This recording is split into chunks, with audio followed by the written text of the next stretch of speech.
ভাই বোনেরা, আসসালামু আলাইকুম। আমি আপনাদের নতুন আরেকটি ভিডিওতে স্বাগত জানাচ্ছি। আমরা যারা ডায়াবেটিস আছে তাদের ঘরে বসে থেকে কিভাবে খাদ্যর মাধ্যমে সুগার নিয়ন্ত্রণ করা যায়। প্রথম হচ্ছে কাঠবাদাম। সকালে প্রতিদিন 4-5টা ভিজানো কাঠবাদাম যদি আমরা খেয়ে থাকি তাহলে আমাদের সুগার নিয়ন্ত্রণ থাকবে। 2 নম্বর হচ্ছে মেথি। মেথি দানা ভিজিয়ে রাখলে এবং সেগুলো খালি পেটে খাইলে সেগুলো দিয়ে আমাদের সুগার নিয়ন্ত্রণ হবে। 3 নম্বর হচ্ছে দারচিনি ভিজানো পানি। এই দারচিনি ভিজানো পানি খেলে আপনার সুগার কন্ট্রোল থাকবে। 4 নম্বর হচ্ছে করলার জুস।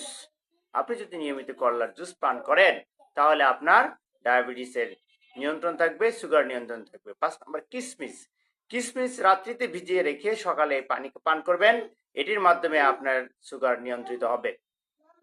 বাসি রুটি, লাল আটার বাসি রুটি, এটি যদি টক দই দিয়ে আপনি সকালে খালি পেটে খান বা আপনি খান এটা, তাহলে আপনার সুগার নিয়ন্ত্রিত থাকবে।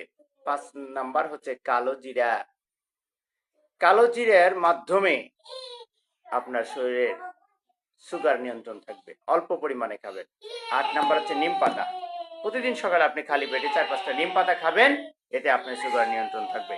আশা করি আমাদের সুগার নিয়ন্ত্রণের মাধ্যমে আমরা সুস্থ থাকতে চাই এবং এটি আমাদের জন্য ঔষধ হিসেবে কাজ করে থাকে। চলুন আমরা এই সমস্ত খাদ্যগুলো নিয়মিত খাই এবং সুস্থ থাকি।